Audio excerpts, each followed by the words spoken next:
começar com alguns conceitos e definições e do meio para o fim vamos abrir a Bíblia e observar onde é que temos base bíblica para esta palavra, que na verdade não está na Bíblia, mas tem uma definição e nós vamos abordar essa definição e trata de... O nome praticamente já define, né? Cosmovisão, uma visão de mundo, uma visão da realidade, mas não somente isso, é mais, ok? E o objetivo aqui também não é só o estudo pelo estudo, a palestra pela palestra. O objetivo é que você realmente identifique na sua vida áreas que estão divergentes da cosmovisão cristã. E aí você vai ajustar para viver de modo coerente com a fé que você professa, ok? Então, a princípio, nós queremos dizer que a cosmovisão, nossa cosmovisão cristã é teísta, com T. Mas existem outras cosmovisões. E o operador ele vai me ajudar. Nós vamos ver agora cosmovisões. Tá aí? Tá legal? E a primeira, uma cosmovisão que milita contra o teísmo é o deísmo, com D. É o que sobra do teísmo quando o conceito de um Deus pessoal é abandonado. Em outro momento a gente vai aprofundar no deísmo, mas a ideia é que você retira do credo cristão, do teísmo, a ideia de um Deus pessoal. Esse Deus ele pode ser o cosmos, pode ser uma força, né? Esse Deus ele pode ser qualquer outra coisa. Os outros elementos da cosmovisão, do deísmo, são muito semelhantes ao do teísmo, mas não são iguais, certo? Então você pode ser um teísta com alguns elementos deístas. Ah, mas não estou entendendo nada. Tenha calma, tenha calma. Já já você vai observar o que significa cada um desses. Na verdade, para cada noite, seria necessário uma noite toda para observar cada uma destas cosmovisões. E de cara, o deísmo é uma deturpação do que foi o teísmo, certo? Que surgiu com o iluminismo, né? Com a ideia do homem tomar o lugar de Deus. Então não mais é necessário um Deus pessoal. O homem procurou se fundamentar na sua autonomia, no seu determinismo, acreditando que ele pode viver sem Deus. De cara você sabe que tem crentes que dizem que creram em Jesus, mas que vivem como se Deus não existisse, não é verdade? Ou como se Deus estivesse muito longe ou não tão interessado. Uma outra cosmovisão é o naturalismo. A gente vai observar também, não hoje, mas em outro momento, o que é o naturalismo. Mas o naturalismo abandona totalmente Deus. No deísmo, ainda havia uma concepção de Deus. Não era um Deus pessoal, como no teísmo. Mas havia um Deus, uma força, uma energia, o cosmos, no deísmo. Quando chega no naturalismo, acabou Deus. Não precisa mais de Deus, porque a matéria é tudo o que interessa.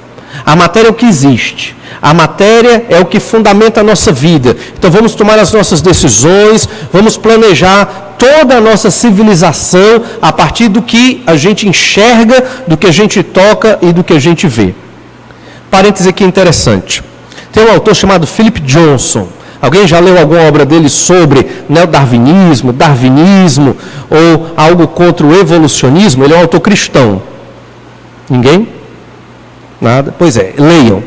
Porque nós, cristãos, não conseguiremos vencer debates contra o neodarwinismo ou o evolucionismo com a Bíblia. Por quê? Porque a Bíblia não foi escrita dentro do método científico.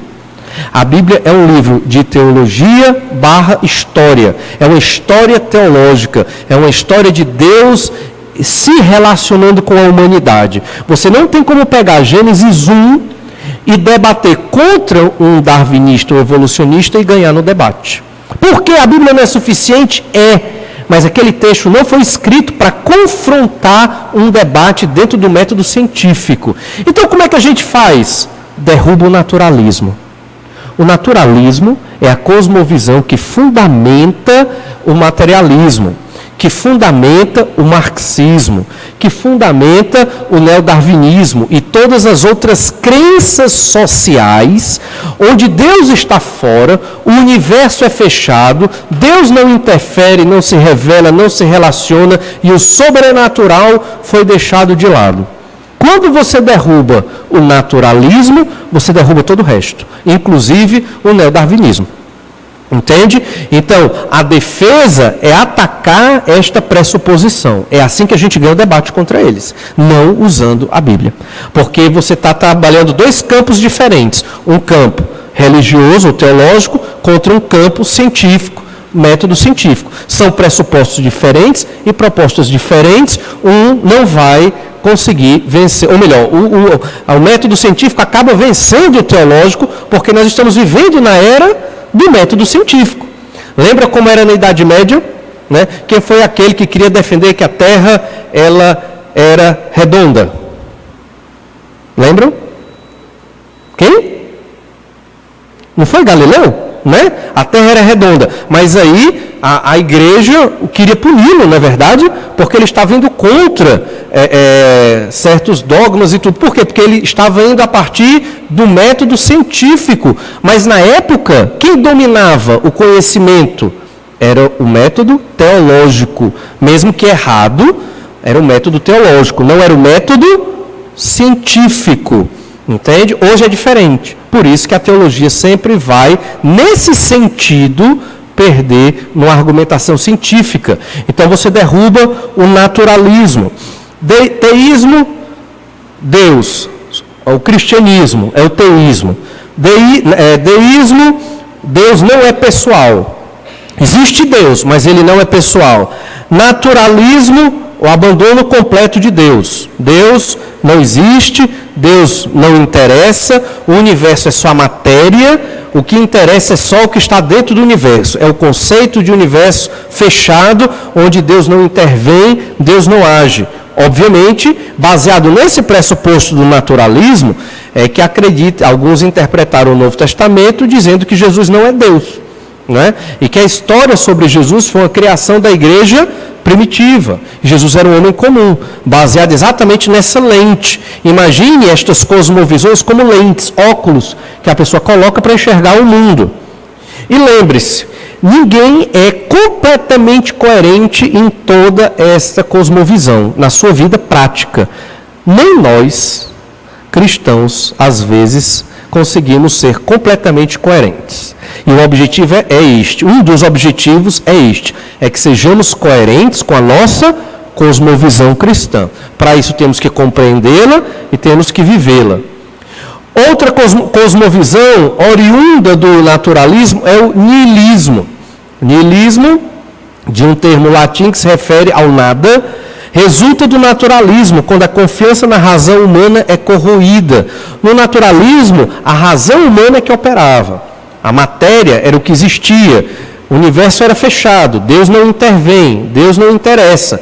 Só que quando chega no naturalismo, percebe-se que não existem respostas, ou os naturalistas eles não conseguem respostas para as questões mais importantes do homem.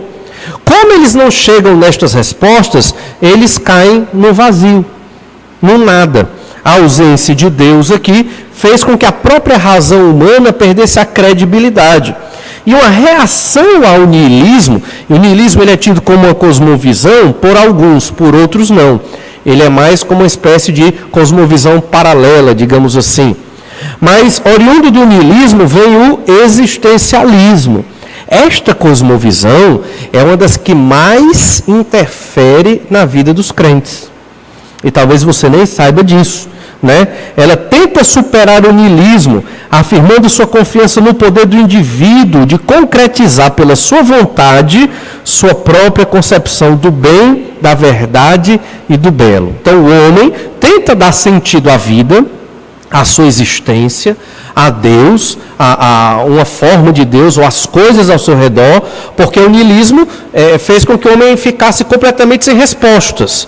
Então no existencialismo o homem busca estas respostas, só que elas estão baseadas no próprio homem, novamente, fundamentando um humanismo e fortalecendo a força do homem no universo criado e deixando Deus de lado. Existem dois tipos de existencialismo. O existencialismo ateísta, que é o do Sartre, né? E um existencialismo, digamos assim, teísta, que é o do Søren Kierkegaard. O do Kierkegaard é o que é mais complicado para nós cristãos. Por quê? Porque ele tem um conceito chamado salto de fé. Eu não sei, granizo, eu não sei por que o existencialismo teísta, o existencialismo cristão vai dizer assim, eu não sei se Deus existe ou não, eu sei que para obter certas respostas eu tenho que crer nele, e então eu tenho fé. Esta fé, ela não é baseada numa certeza, numa convicção, numa razão bíblica, mas é simplesmente o chamado salto de fé. Eu creio porque eu preciso crer para obter respostas. E essa não é a nossa fé. O existencialismo, ele se fundamenta, ou fundamenta, melhor dizendo, aqueles ramos do cristianismo onde a emoção é que dá as respostas. Entende? Porque não precisa da razão, não precisa da investigação bíblica. Eu leio a Bíblia e se eu sentir algo diferente, aquilo ali é Deus falando ao meu coração. E aquilo que Deus falou é a verdade. Se Deus foi Deus mesmo ou não, não importa. Importa o que eu senti na minha experiência ao ler a Bíblia. Então o relativismo é enorme e esse movimento dentro do meio teológico cristão é chamado de neo-ortodoxia. Karl Barth é um destes neo-ortodoxos. Já ouviram falar de Karl Barth? Devem ter ouvido bastante, né? Pois Karl Barth, ele acredito que ele era um cristão, né? Mas ele defendia que a Bíblia, ela é a palavra de Deus. Quando, ao ler, eu sinto Deus. Eu tenho uma experiência com Deus. Quando eu leio a Bíblia, e eu não tenho essa experiência, eu não sinto Deus, não tenho esta emoção, ela não é palavra de Deus. Ela só é palavra de Deus quando fala ao meu coração. E vê como isso é complicado?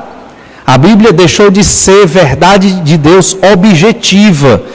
Eu sentindo ou não, ela continua sendo Bíblia, é o que nós cremos. Ela é a revelação de Deus, eu estando emocionado ou não. É aquela ideia. O que é que adianta? Você já deve ter sentido isso ou ouvido isso. O que é que adianta eu ler a Bíblia se eu estou sem vontade de ler a Bíblia? Não é verdade? Não adianta. Eu só posso ler a Bíblia se eu tiver com vontade, né? Se eu tiver prazer em ler a Bíblia. Isso aí é existencialismo. Não exatamente, mas é digamos assim, uma influência do existencialismo em nossas vidas. Eu só vou à igreja se eu estiver bem. O culto foi uma bênção porque eu senti a presença de Deus. A emoção legitima a nossa fé. O existencialismo foi terrível nisso. Ele acabou minando uma fé madura e outra. Esses que são cristãos existencialistas, eles não têm essa certeza de salvação.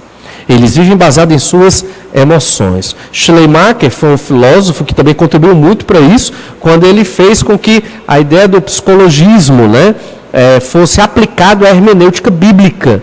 Né? E isso também, juntando com estas outras informações que eu estou dando, faz com que esta cosmovisão ela se torne terrível para as nossas vidas e para as nossas igrejas, para a nossa fé no Senhor. Outra cosmovisão que nós vamos estudar também é o monismo panteísta oriental. Talvez esteja mais longe de nós, ele não tem tanta influência, mas tem a ver com o pensamento da nova era e é combinado com a noção existencialista do ser. Né? A ideia de que quando eu sinto é que eu sou alguém. Né? E aí vem o esoterismo. Essa cosmovisão que fundamenta o esoterismo. E a última cosmovisão, que também tem muito do existencialismo, é o pós-modernismo.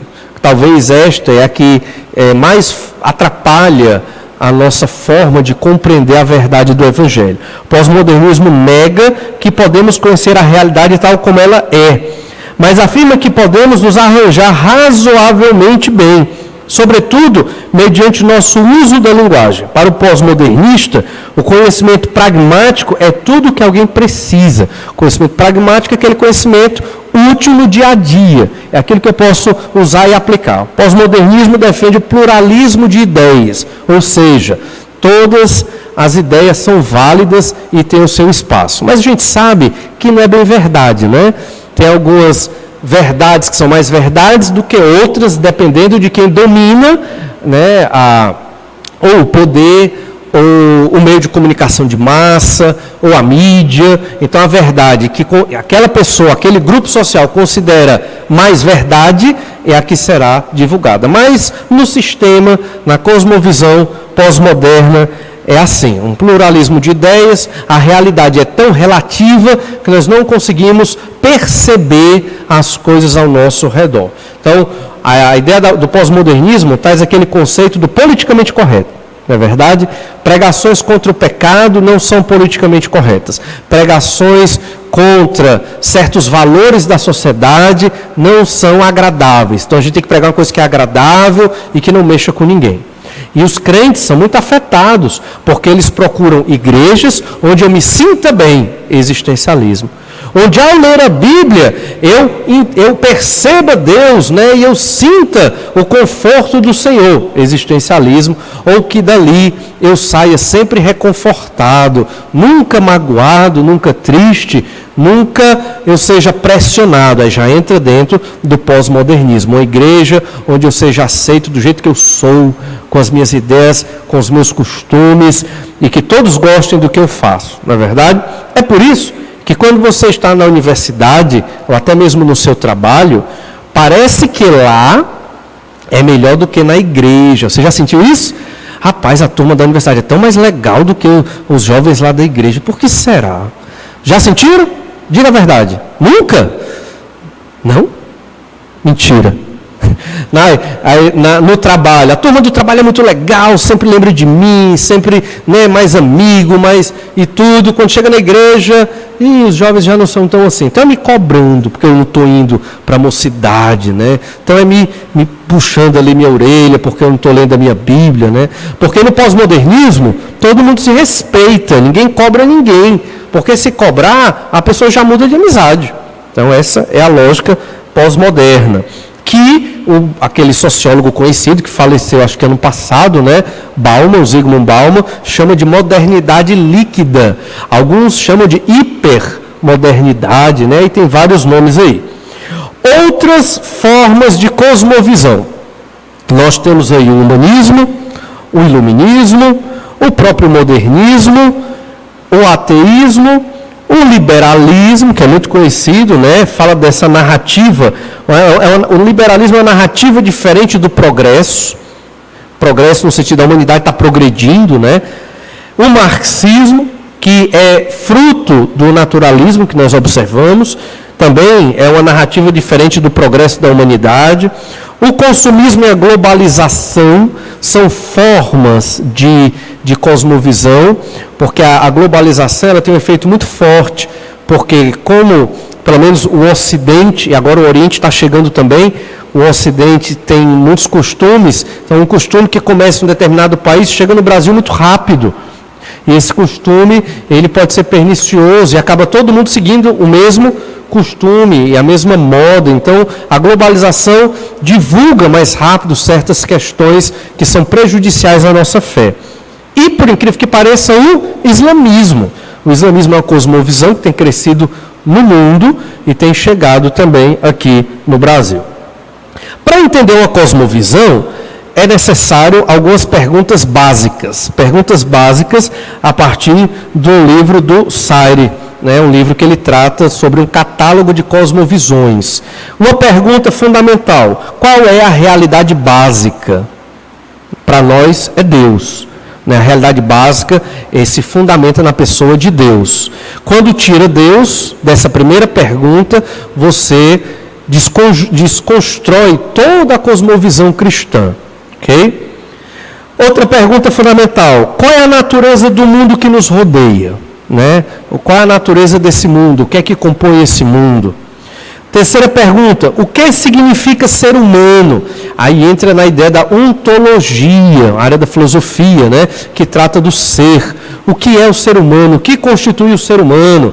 É aquele homem-máquina, né? Ou é o homem, segundo Freud, né, movido pelas energias sexuais? Que homem é esse? É um homem pós-moderno? É um homem moderno?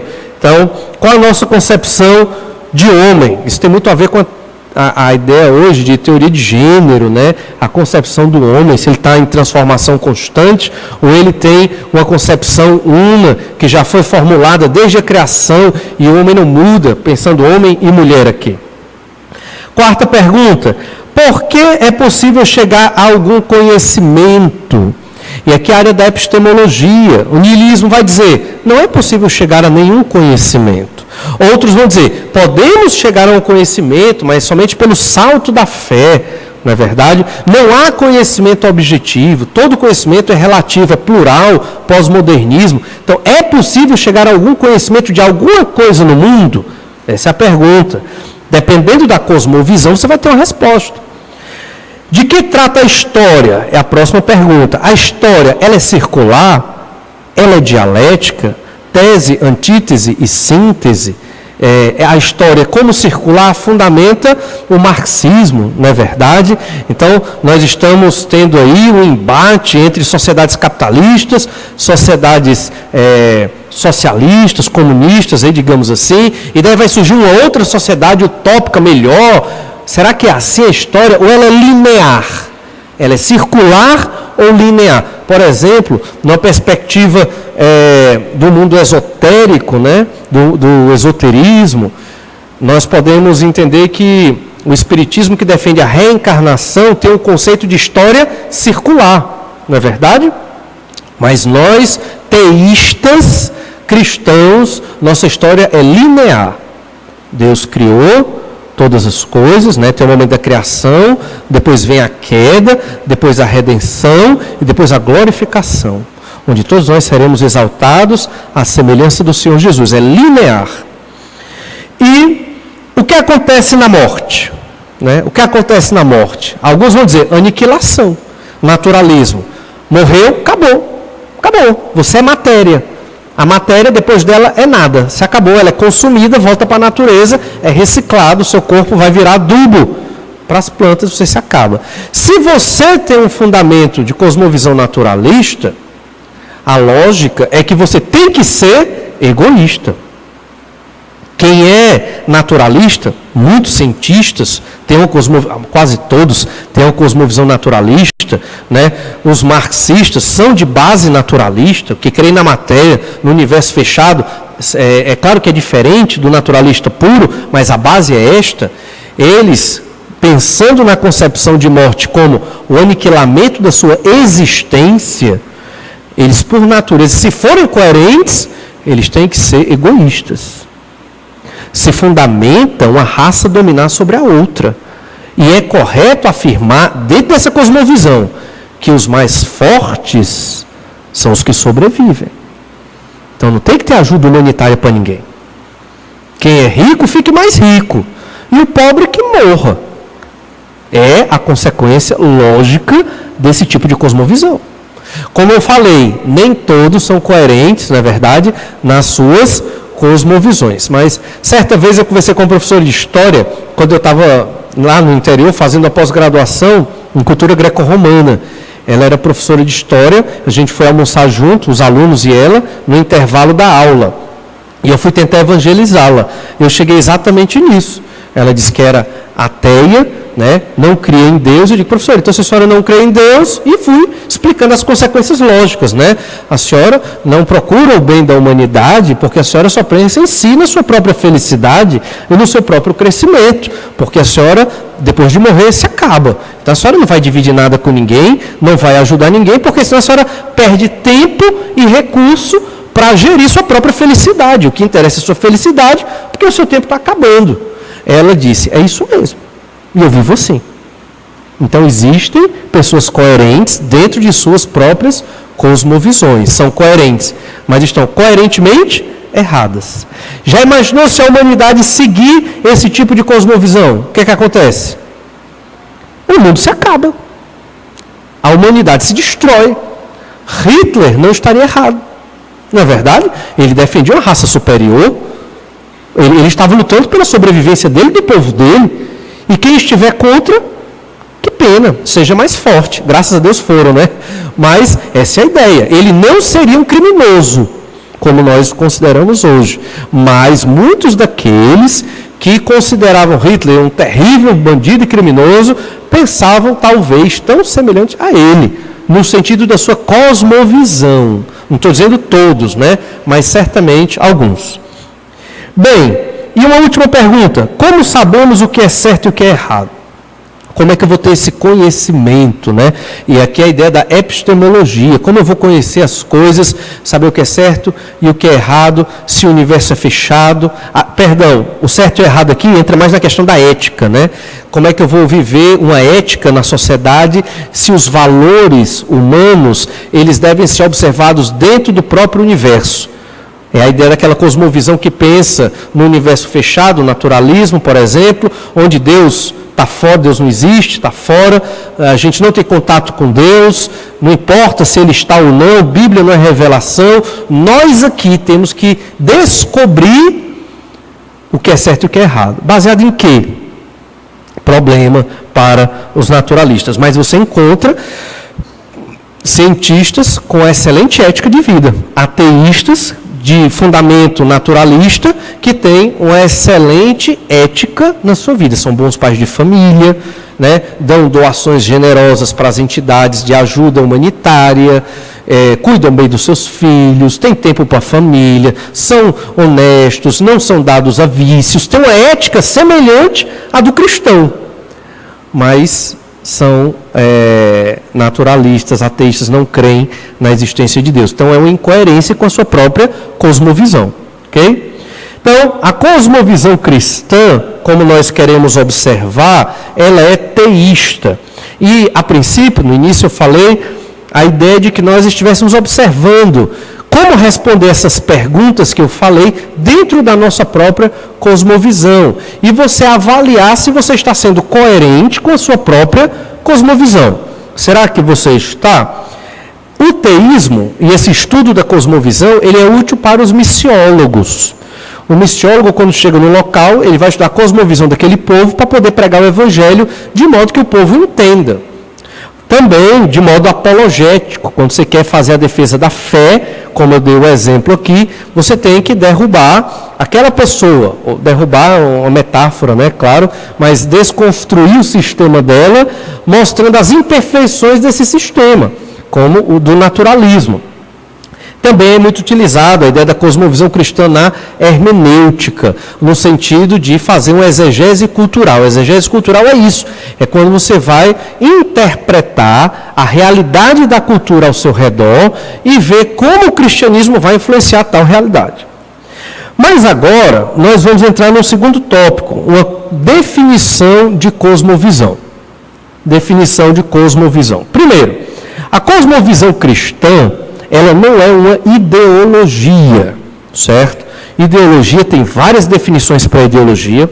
Uma definição para ideologia é um conjunto de crenças sociais que é produzido, compartilhado e divulgado dentro de um grupo social. E dentro de uma sociedade, vários grupos sociais estão lutando com suas ideologias. Não é apropriado a nós cristãos dizermos que temos uma ideologia cristã. Porque quando nós falamos isso, nós tiramos Deus da nossa ideologia. Por quê? Porque na história onde este termo foi cunhado, ideologia surgiu para suplantar o quê?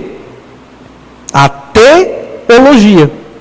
Teologia é a ideia do conhecimento de tudo à luz de Deus e da sua verdade. A ideologia, o nome já está dizendo, né? É um estudo próprio, uma visão própria das coisas ao seu redor. Mas não é a mesma coisa que cosmovisão? Alguns autores acabam dizendo que sim, mas cosmovisão é muito mais amplo. Cosmovisão, em um dado momento, era definido como as pressuposições que fundamentavam as crenças sociais. Crenças sociais são ideologia. Ideologia é um conjunto de crenças sociais. A ideia é que Deus está fora, os homens moldam as suas próprias crenças dentro dos seus próprios grupos sociais. Aí alguns vão dizer, uma verdade é verdade dentro de um grupo social. Essa verdade talvez não seja verdade dentro de outro grupo social. A ideia do pluralismo, da tolerância dentro de uma sociedade pós-moderna. E às vezes nós vivemos desta forma, dentro da universidade mesmo. Isso não quer dizer que nós temos que agredir aqueles que não são crentes verbalmente, não é isso. Mas quer dizer que nós devemos influenciar, porque dentro da universidade tem os que estão errados. Quer sejam doutores, pós-doutores, estão errados na sua cosmovisão. E nós temos que apresentar a eles, e não é fácil, uma cosmovisão correta, para que Deus haja e ali ocorra transformação de vida. Então, ideologia é diferente de cosmovisão. As ideologias elas podem estar englobadas por uma cosmovisão, ou suportadas, sustentadas por uma cosmovisão. Mas a cosmovisão é bem mais abrangente do que uma ideologia. Okay? No contexto acadêmico brasileiro, nós não usamos muito essa expressão cosmovisão nas universidades. Você não ouve. Né? Mesmo quem está na área de humanas não escuta, porque ela é oriunda de alemães, né, e dos norte-americanos que aproveitaram esse termo. Né? Então, para nós, acaba que você na universidade não vai ouvir. O mais perto de uma cosmovisão são as ideologias. E a ideia é que essas ideologias, na universidade, elas formam as opiniões. Elas se materializam nos textos, nas esculturas, nas músicas, numa camisa que você usa. Né? Da mesma forma, a cosmovisão molda também o nosso modo de pensar, de agir, de vestir. Por exemplo, e é muito interessante isso, porque vai afetar diretamente a sua ética, o seu comportamento. A forma que você corta o cabelo, por exemplo. Você chega com o cabelo azul na mocidade. Aí chega o pastor e vai dizer, João, tem algum João aqui? Ótimo. João, você chegou com o cabelo azul, o que foi que houve? Aí você, como assim, pastor? Na Bíblia tem dizendo que é proibido usar cabelo azul? Vai logo, né? Está na Bíblia? Né? Aí o pastor vai dizer, não está, mas João é inconveniente. Não, está na Bíblia, não é pecado. Bem, não é bem assim, né? E qual é o pecado? Você é testemunha do Senhor Jesus Cristo? Sim ou não? Então você tem que se identificar com a cosmovisão de Cristo, a visão de mundo do Senhor Jesus.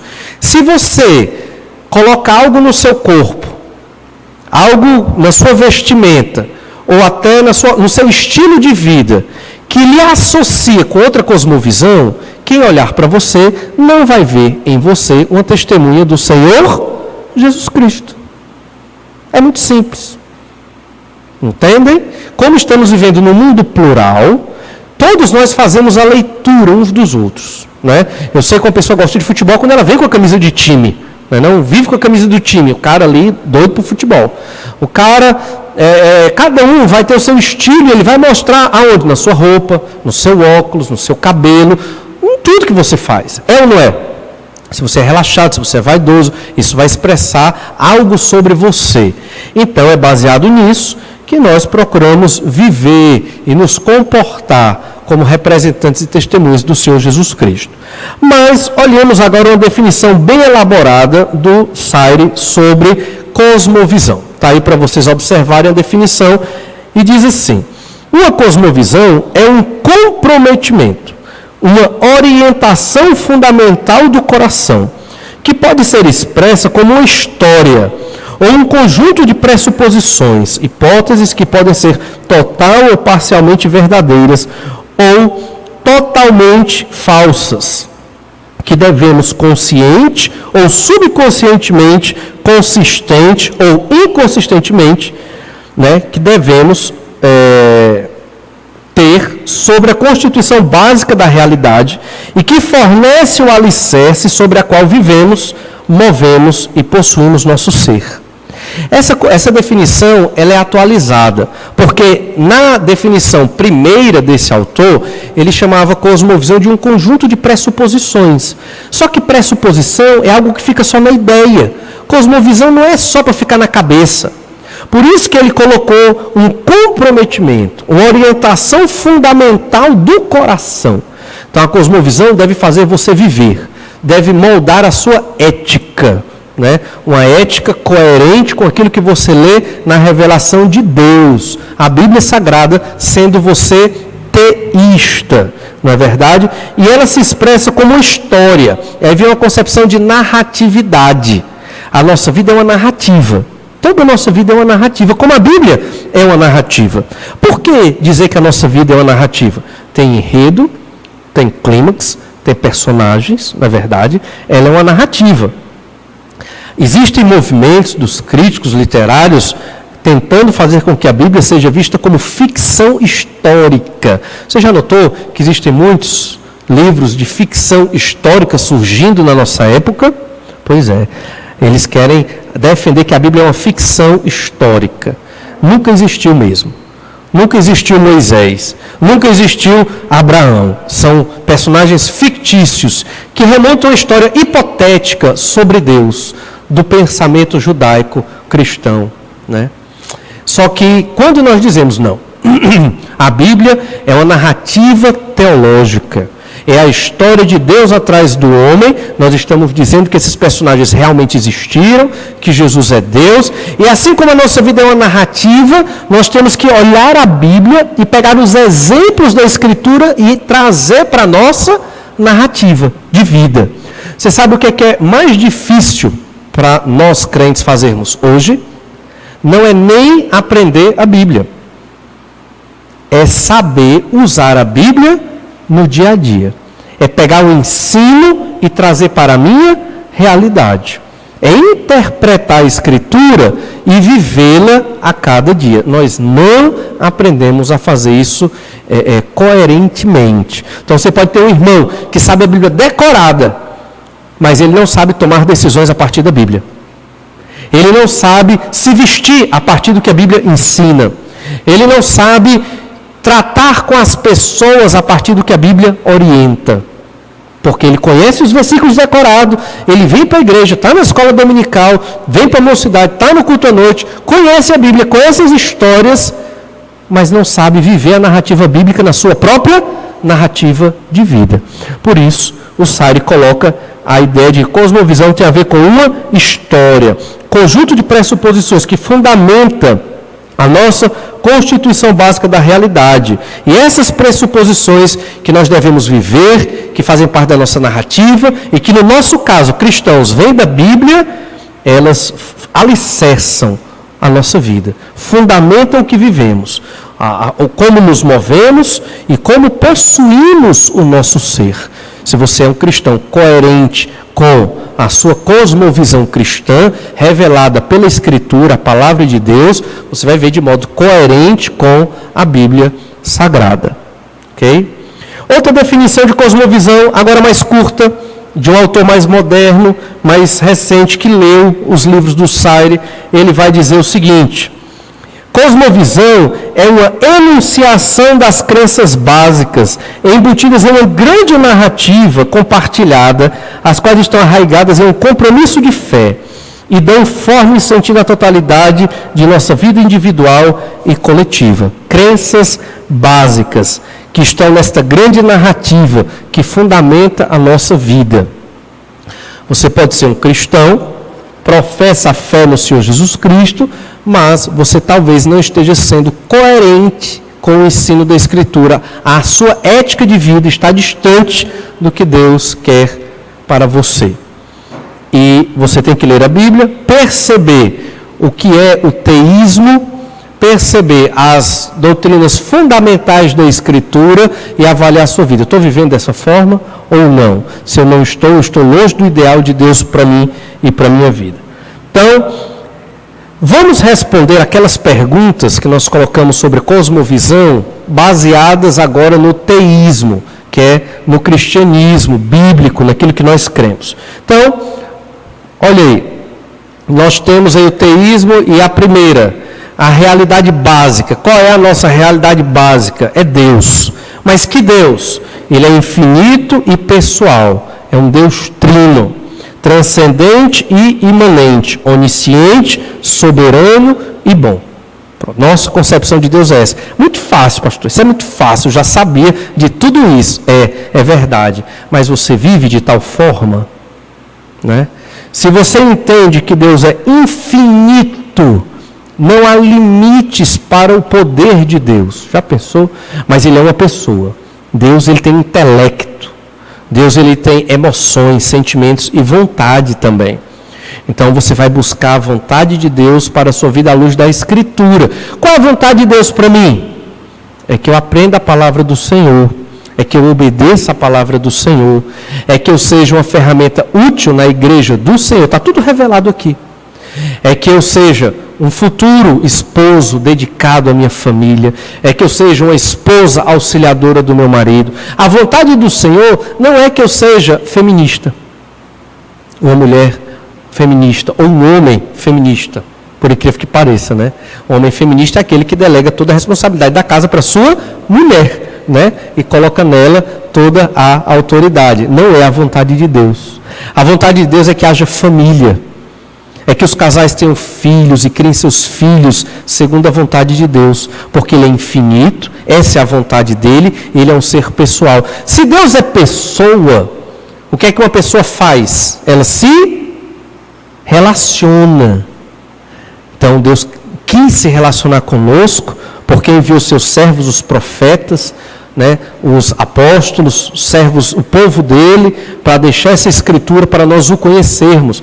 Mas se eu não oro, eu não me relaciono com Deus. Se eu não leio a Bíblia, eu não aprendo de Deus, não há relacionamento também. Percebe? Deus é pessoa, Deus não é uma coisa. Isso tem a ver com a nossa fé, a nossa religião. Ele é transcendente, ele está muito distante, realmente, ele é um outro ser, ele não é um homem maior e mais poderoso, ele é um outro ser, mas também ele é imanente, ele está aqui perto, eu posso orar e pedir a ajuda dele, ele está no nosso meio quando nos reunimos para a adoração, ele sabe todas as coisas, é onisciente, não tem como esconder meus pecados de Deus, né? Não adianta você esconder, Deus sabe, é tolice. Você tentar esconder de Deus as coisas, peça logo perdão, ajeite sua vida. Ele é soberano. Ah, não posso ir para a mocidade porque eu vou ter que estudar. Olha, se Deus quiser, você não vai passar. Acabou. Pode morrer de estudar. Só passa se Deus quiser. Então não adianta confiar somente no seu intelecto. Ah, então quer dizer que se eu for para a mocidade eu passo? Não disse isso. Estou dizendo que você tem que servir a Deus. Tem um ministério para o Senhor. E continue estudando, mas dentro do limite das suas possibilidades, de modo que não prejudique a sua vida com Deus, o seu crescimento. E esse crescimento envolve estar na igreja, se relacionar com jovens cristãos, amar uns aos outros, aprender da palavra, brigar até, tem a ver com relacionamento também, não é? Então, e Deus é bom. Ah, estou sofrendo tanto, ela me deixou. Como é que esse Deus tão bom fez com que ela me deixasse? Não vou mais para a igreja. Acontece. A pessoa deixa de ir para a igreja porque a namorada abandonou. E aí fica triste. E aí a obra de Deus que ele tanto defendia perdeu sentido. Porque a menina terminou o namoro. Não aconteceu com ninguém aqui. Graças a Deus, por isso que eu estou dando esse exemplo, né? Mas se acontecer, né?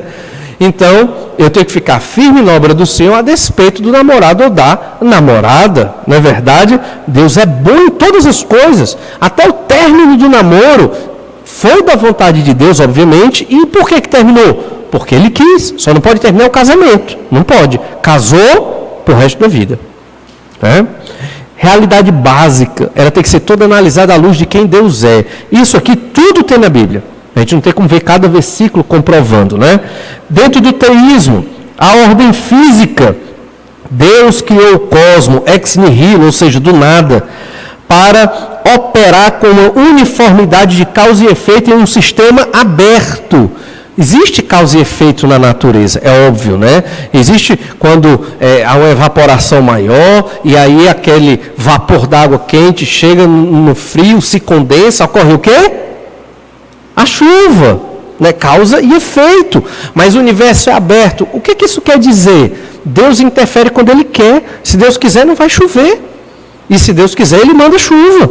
Mas também existem os fenômenos naturais, é óbvio, que Deus determinou. Só que Deus não... É o pensamento deísta, agora que eu vou falar. Deus não fez o mundo como um relógio, deu corda e foi embora. Não. Nosso Deus, Ele é presente e atuante. Um tsunami varreu ali a Indonésia. Vários teólogos começaram com aquela história. Olha, isso aconteceu porque Deus não sabia, porque Deus é bom. Então, um ser bom não poderia ter matado tantas pessoas. Não é isso não. Deus sabia. Deus não só sabia, como determinou aquela tsunami. Não foi só o movimento das placas tectônicas por elas mesmas, como se a natureza tivesse energia própria, né? Como a gente vê lá no filme dos Homens Azuis. Qual é o nome do filme? Avatar. Né? A energia na natureza que comanda. Não, Deus não é assim. Ou como no Star Wars, né? Que tem a força, as midi-chlorianas ali que dão poder. Não existe isso. Deus, Ele é pessoa e Ele determina. Então Deus foi mal ali? Claro que não. Deus é bom. A ética de Deus é que é tão elevada que nós não percebemos tudo que Deus planeja e nem devemos questionar o que Deus planeja. Mas bem, a ordem física, Deus criou o cosmos. Deus criou a partir do nada. Não havia nenhuma poeira. Só existia Deus, o Pai, o Filho e o Espírito Santo. Quando se fala de sistema fechado ou universo fechado, é uma linguagem do naturalismo, uma cosmovisão naturalista, que fala que Deus não interfere na matéria, Deus não interfere nas coisas que existem. Deus está fora. Pensando na ontologia, a área que trata do ser, os seres humanos. Quem são os seres humanos? Qual a concepção cristã dos seres humanos? Os seres humanos são criados à imagem de Deus e, portanto, possuem personalidade, autotranscendência, inteligência, moralidade, senso gregário e criatividade. Um grande problema do niilismo, essa cosmovisão niilista, era a questão da ética. Como um niilista tem ética se ele não tem base de nada? Entende? É um nada. Você nem apela para Deus, nem apela para a razão humana. É uma negação do próprio naturalismo. Então gerou o quê? Um nada, não há base ética para as coisas. Os seres humanos são criados à imagem de Deus. Então Deus é a base da nossa ética. Deus é a razão da nossa existência. Deus é quem nos dá valor. Você está triste, deprimido, insatisfeito com a cor do seu olho, com a cor do seu cabelo. Não, a cor do cabelo dá para pintar. Insatisfeito com o seu cabelo, com a sua estatura. Está triste consigo mesmo? Olha, Deus é que te confere valor. Deus fez com que você existisse. Por isso você é especial para o Senhor. Isso deve estar sempre na sua mente.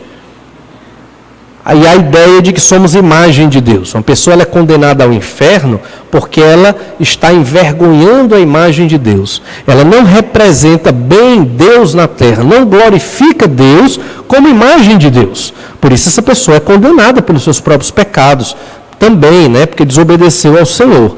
Então, enquanto cristãos, crentes no Senhor Jesus, o que é que nós devemos fazer? Nós devemos fazer com que a imagem de Deus que está em nós seja divulgada, brilhe, chegue às outras pessoas, que nós representemos bem. Cosmovisão cristã, somos inteligentes, temos uma moralidade fundamentada em Deus, senso gregário de estarmos reunidos, juntos. Um cristão não pode se isolar, não pode dizer, vou ser cristão só e assistir os cultos pela internet, não pode. Ele tem que estar em comunidade, em congregação, e tem criatividade. Outra questão dentro do teísmo é a epistemologia, a questão do conhecimento. Como podemos conhecer as coisas? Podemos conhecer as coisas ao nosso redor, a realidade? Os seres humanos podem conhecer tanto o mundo que os cerca, quanto o próprio Deus. Podemos conhecer Deus, mesmo Ele sendo transcendente, por causa da sua revelação. Porque Ele colocou neles, seres humanos, essa capacidade. E porque Ele desempenha um papel ativo na comunicação com eles. Deus nos deu capacidade de conhecer Deus. Deus nos dá esse papel de podermos buscar conhecer algo sobre o Senhor. Você lembra de Romanos capítulo 1, a partir do verso 18? O poder de Deus, ele se revela através das coisas criadas. Então, as pessoas que não têm Jesus como Senhor e Salvador, um índio que está lá no meio da mata, alguém que está bem distante da pregação do Evangelho, ela tem como conhecer algo sobre Deus. Ela pode conhecer algo sobre Deus. Esse conhecimento salva? É salvífico? Não. Somente o conhecimento da Escritura leva à salvação pela graça de Deus, mediante o sacrifício de Jesus. Mas essa pessoa tem condição de conhecer algo sobre Deus. Então podemos conhecer as coisas sobre o Senhor, podemos conhecer a realidade ao nosso redor, mesmo que essa realidade seja corrompida, deturpada por causa do pecado. E com relação à filosofia da história, qual é a nossa concepção de filosofia da história? Ela não é circular, não é hegeliana. Nós não cremos numa tese, antítese e síntese. Tese, antítese e síntese. Não é marxista. Nossa concepção de história é linear, porque a Bíblia diz que é linear. Os seres humanos foram criados bons, porém, devido à queda, a imagem de Deus tornou-se desfigurada. E, embora não tão destruída, de modo a não ser mais passível de restauração, através da obra de Cristo, Deus redimiu a humanidade, começou o processo de restaurar as pessoas à bondade, muito embora qualquer pessoa possa escolher rejeitar essa redenção.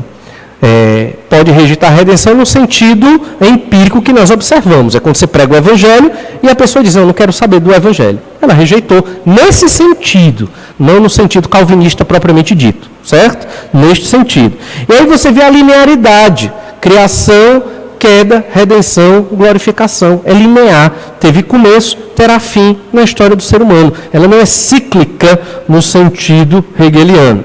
Com relação à morte, enquanto os naturalistas vão dizer que há o aniquilamento do ser na morte, nós cremos que para cada ser humano a morte apresenta tanto o portão para a vida com Deus e o seu povo, quanto o portão para a separação eterna da única coisa que pode satisfazer as aspirações humanas definitivamente. Então, ou você está com Deus depois da morte, ou longe de Deus após a morte, no caso, na morte eterna, no inferno. Essa é a nossa concepção de morte. Existe uma vida após a morte garantida pela revelação do Senhor. E é baseado nisso que nós podemos ser generosos, altruístas. Nós, jovens, mais vocês do que eu, não precisam investir sua juventude nos prazeres, diversões e lazer e buscar isso como se fosse a última coisa da sua vida, porque a sua vida não é só isso. Você deve investir a sua juventude na obra de Deus. Você tem energia hoje, você tem força, você tem vigor. Use para pregar o Evangelho, use para conhecer sobre Deus. Você pode estudar, você pode trabalhar enquanto jovem e pode servir ao Senhor, quer seja nos ministérios da igreja, quer seja pregando o Evangelho. Num dia à tarde, num dia à noite, vocês podem se organizar e fazer isso. Às vezes jovens se organizam para tantas coisas boas, um cinema, uma praia, uma piscina, mas se organiza para pregar o Evangelho, Junta aí, vamos sair um dia para evangelizar. É só ter folheto, orar antes e sair. É uma coisa tão simples. Não precisa tanta organização, tanta estrutura. Faça um culto público, um culto campal. Escolha um lugar, leva uma caixa de som, um microfone, alguém que toca violão, vamos pregar ali e pronto. Depois a gente sai para fazer um lanche. Tão simples. Não precisa nem pedir permissão do pastor para fazer um negócio desse. Basta querer fazer. Vocês têm energia, têm força, usem nesse sentido. Por quê? Porque depois da morte vocês têm a vida eterna junto com o Senhor Jesus Cristo. E a ética, a nossa ética é transcendente, ela é alicerçada no caráter de Deus, como bom. Deus é bom, nossa ética também. Deus é santo e amoroso. Nossa ética espelha quem Deus é. Deus é justo. A ética, na nossa cultura do brasileiro, ela é uma ética da corrupção. Já anotaram isso? Você tem um colega do trabalho e ele está burlando o serviço. E ele está roubando o tempo, o recurso, o dinheiro daquela empresa. E se você entrega denuncia o seu colega de trabalho, todo aquele departamento que você trabalha vai odiar você, não é verdade? Porque você foi contra a corrupção. Mas eles não gostam do político corrupto, porque rouba o dinheiro deles, né? Mas também não gostam quando você vai contra a corrupção dentro do seu próprio trabalho. É a ética a favor da corrupção. Isso é em todos os setores. Você está na escola. Quantos aqui já passaram pela experiência na escola? Você está fazendo uma prova e o colega lhe pediu pesca. Já? Aí você disse não. E ele ficou com raiva de você? Sim, perdeu um amigo. Você perdeu um amigo. Eu já perdi vários amigos. Porque ele disse, não vou lhe dar pesca, estude. Né? Ou então uma pessoa que vai fazer o trabalho com você e ela quer que ela não faz nada, você faz tudo e ela quer que você bote o nome dela no trabalho. Não boto. Como não? Eu vim sim, mas não contribuiu com nada. Você não deve estar no trabalho. Então, ética da corrupção é aquela pessoa que coloca. São coisas pequenas, mas reflete a nossa ética. A ética de Deus. Deus é justo. Ser justo como Deus é perigoso para nós no mundo em que nós vivemos, não é verdade? Mas Deus também é amoroso. O problema do homem, ao exercer essa justiça que é de Deus, é se tornar legalista e deixar de ser misericordioso como o Senhor, como guardando as devidas proporções. Deus tem misericórdia. Nós devemos ter também com as pessoas que erram, que pecam, que nos traem, que falam mal de nós, pelas nossas costas. Devemos ter misericórdia, perdoar, tentar restabelecer ali o relacionamento. Então você viu aqui estas áreas que fundamentam a cosmovisão cristã, todas elas baseadas na Escritura, uma cosmovisão teísta, desde a criação de todas as coisas, desde de quem Deus é, que é o fundamento, né, da nossa cosmovisão cristã, até o nosso comportamento, a nossa ética. Obviamente, isso é uma introdução sobre cosmovisão. Temos que observar cada item desses, temos que observar as outras cosmovisões e temos que perceber quando eu estou sendo nihilista, quando eu estou sendo ateísta na minha ética, já pensou? Ou existencialista na concepção de ser humano que eu tenho. Não é? Como é que eu entendo Deus? Como é que eu percebo Deus? Será que o meu Deus é semelhante ao Deus deísta, que está longe? Porque, veja bem, eu não oro. Eu não leio a Bíblia. Eu pego só quando eu vou para o culto. Eu conversei com um jovem, uns anos atrás, explicando a ele que ele tinha que estar mais firme na igreja e tudo, né? Ele não está aqui no nosso meio. E ele simplesmente disse, pastor, eu já li toda a Bíblia. Eu já sei o suficiente. Eu não preciso mais ler a Bíblia. Entende? Já pensou? Eu fiquei tão... Eu nunca ouvi isso na minha vida. Eu fiquei tão abismado e tão triste que eu não consegui nem responder direito para esse jovem. Eu fiquei... Meu Deus, coitado, está perdido. Está perdido. Né? Crente. A cosmovisão dele está muito distante. Ele está vivendo como um deísta. Por quê? Deus está longe, Deus não se preocupa com o que eu estou fazendo. Se eu não leio a Bíblia, não estou na igreja, que é o corpo de Cristo, a obra de Deus, não oro, não prego o Evangelho, eu estou dizendo com as minhas atitudes, com a minha ética, que Deus está longe e não está nem aí para essas coisas. É um comportamento deísta. Percebe? Então você pode ser um teísta com uma ética deísta quando você não se utiliza da graça de Deus na sua vida, através da Bíblia, da igreja, da oração e da pregação do Evangelho.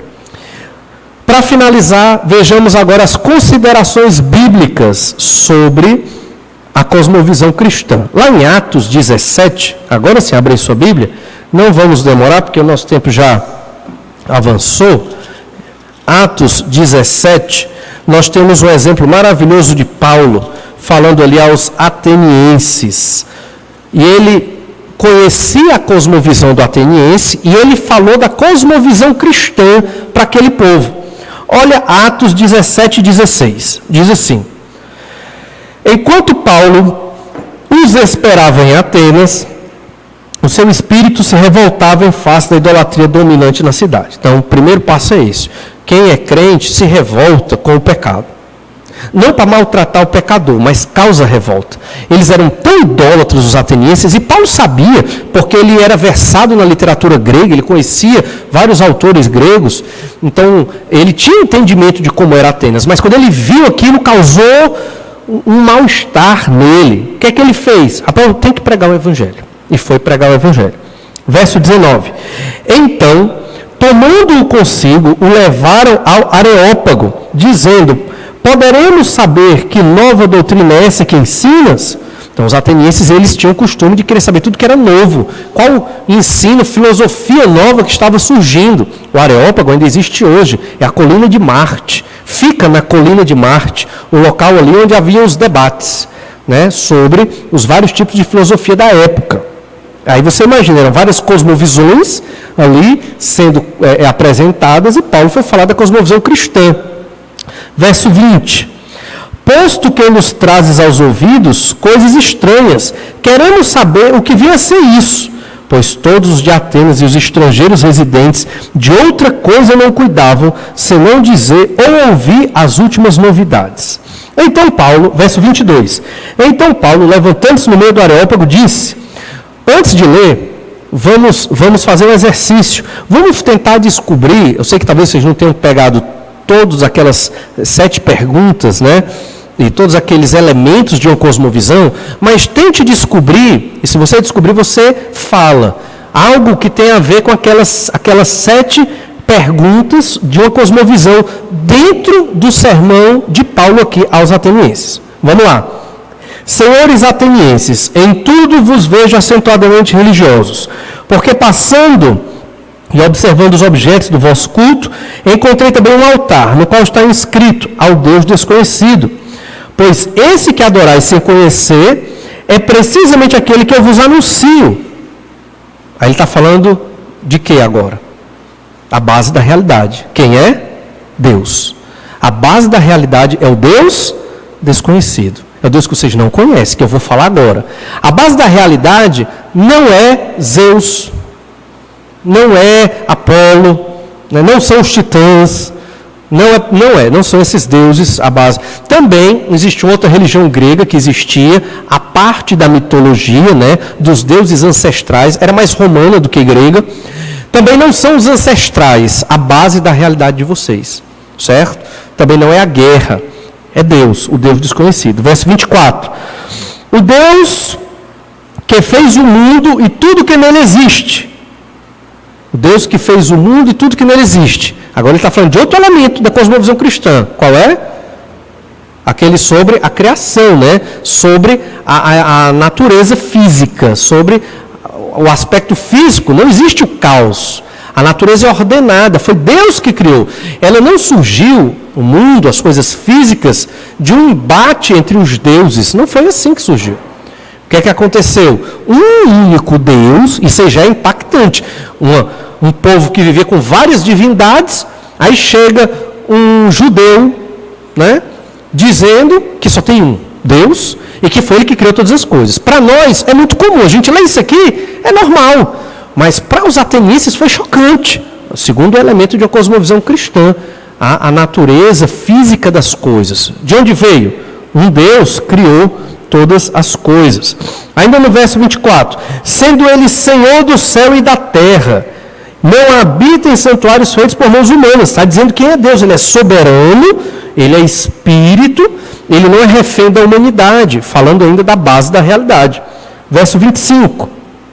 Nem é servido por mãos humanas, como se de alguma coisa precisasse, pois ele mesmo é quem a todos dá vida, respiração e tudo mais. De um só fez toda a raça humana, para habitar sobre toda a face da terra, havendo fixado os tempos previamente estabelecidos e os limites da sua habitação. Ele fala também da constituição do homem, da ontologia, um pouco, não é muito, mas ele fala de onde o homem veio, criado por Deus. Não chega a dizer que é a imagem de Deus, mas que foi criado por Deus e que há limites nessa criação. E Deus estabeleceu esses limites. Ele é quem governa sobre tudo.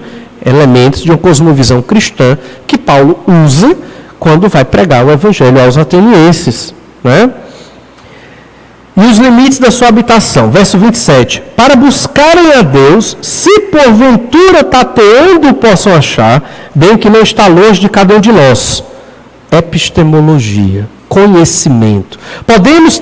A pergunta, podemos ter conhecimento da realidade? Sim, inclusive de Deus. Ele se dá a conhecer. Paulo está usando isso. Vocês podem conhecer Deus. Verso 28. Pois nele vivemos e nos movemos e existimos. Nele vivemos, nos movemos e existimos. A nossa ética. Em Deus é que nós existimos. Então, a nossa moralidade é baseada em Deus. O que Deus considera certo, é certo. O que Deus considera errado, é errado.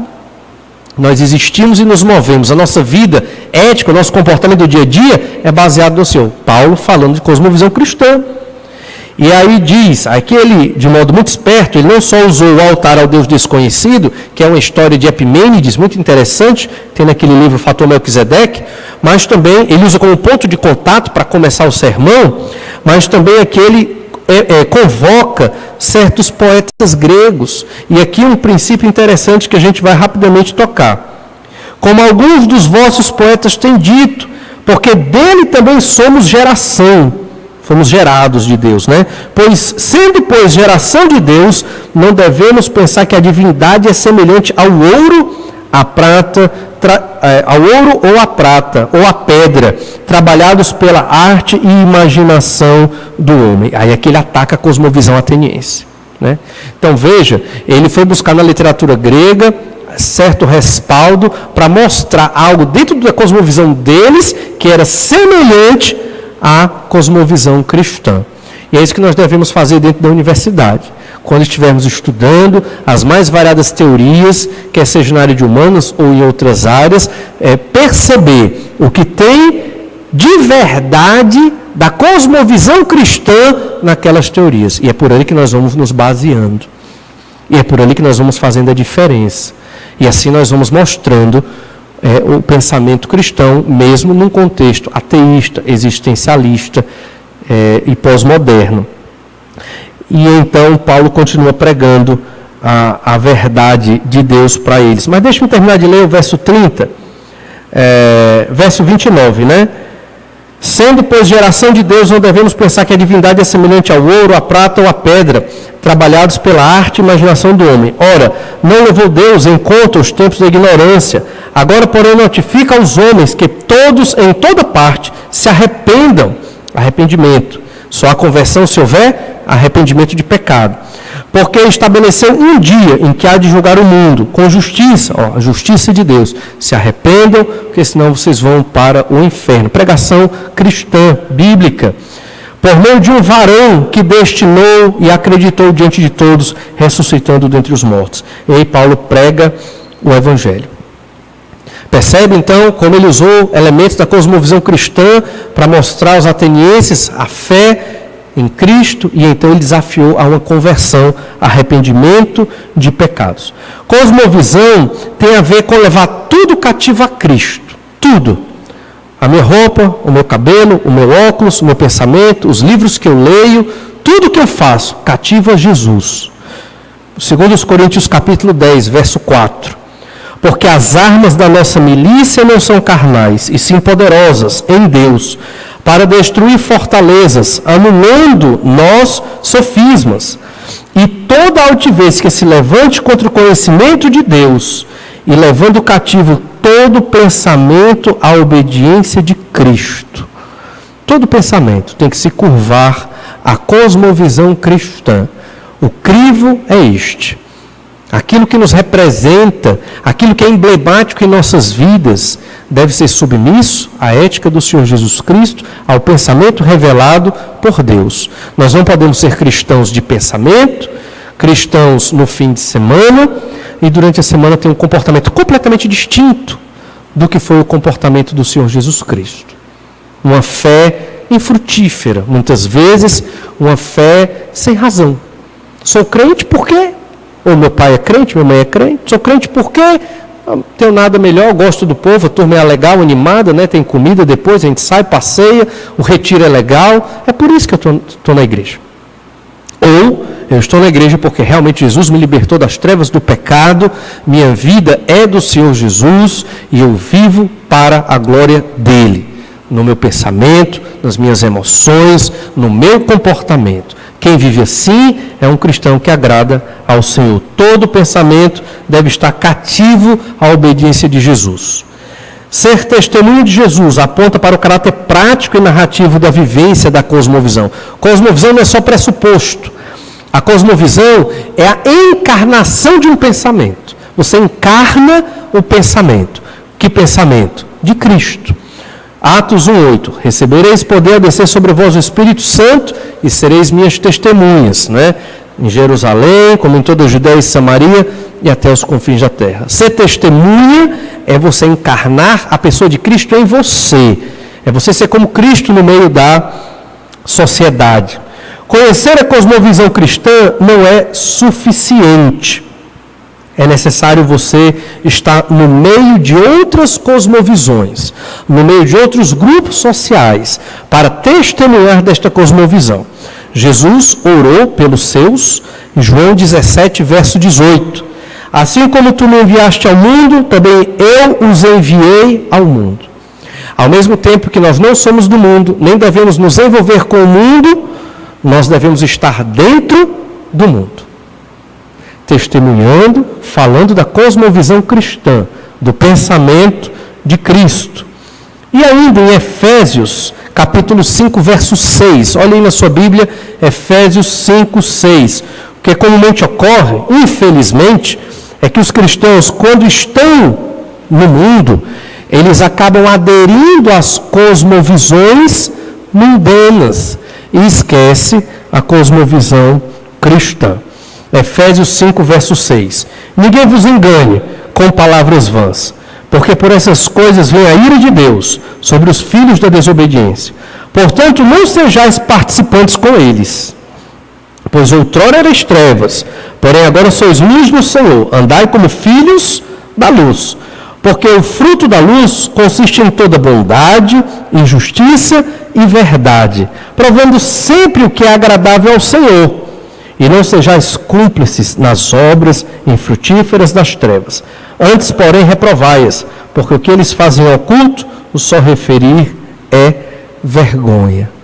Então, nós devemos estar no meio do mundo, da sociedade, em outros grupos sociais, que não a Igreja de Cristo, para testemunhar da cosmovisão cristã. Mas não devemos nos deixar levar por estes pensamentos, por estas outras vozes, por esse tipo de cultura. E é difícil. Você só consegue permanecer firme e defender a verdade cristã, bíblica, se você conhecer bem a Escritura. Não somente conhecer no sentido de saber sobre ela, mas conhecer no sentido de vivê-la com a sua própria vida. O estudo da cosmovisão cristã, ou das cosmovisões, nos ajuda na área missiológica, nos ajuda no aspecto transcultural, mas nos ajuda também a conhecer que tipo de cristão nós somos, qual é a nossa ética, qual a nossa concepção da história, o que é que eu acho que é o ser humano, como eu entendo Deus. Todas essas questões fundamentais que norteiam a nossa vida, talvez você nem imagine, mas norteiam a sua vida, elas devem ser respondidas à luz da Escritura e você deve viver fundamentado nelas. Vamos orar, pedir que o Senhor nos abençoe a vivermos assim. Pai, nós te louvamos, gratos pelo teu poder nas nossas vidas. Muito obrigado, Senhor, porque o Senhor nos fortalece, o Senhor nos ajuda e temos vida em ti. É muito difícil ser coerente, Pai amado, com aquilo que professamos. Capacita-nos, Senhor Deus, a estarmos professando a fé no Senhor Jesus Cristo e vivendo de modo coerente com ela. Que o nosso estudo sobre a cosmovisão cristã e as outras cosmovisões nos ajudem a estarmos sendo mais fiéis a Ti, a organizar a nossa vida, nossos pensamentos, nossa ética, de modo que agrade ao Senhor. Capacita-nos, Pai amado, a vivermos segundo a Tua vontade. É o que te pedimos no nome do Senhor Jesus. Amém.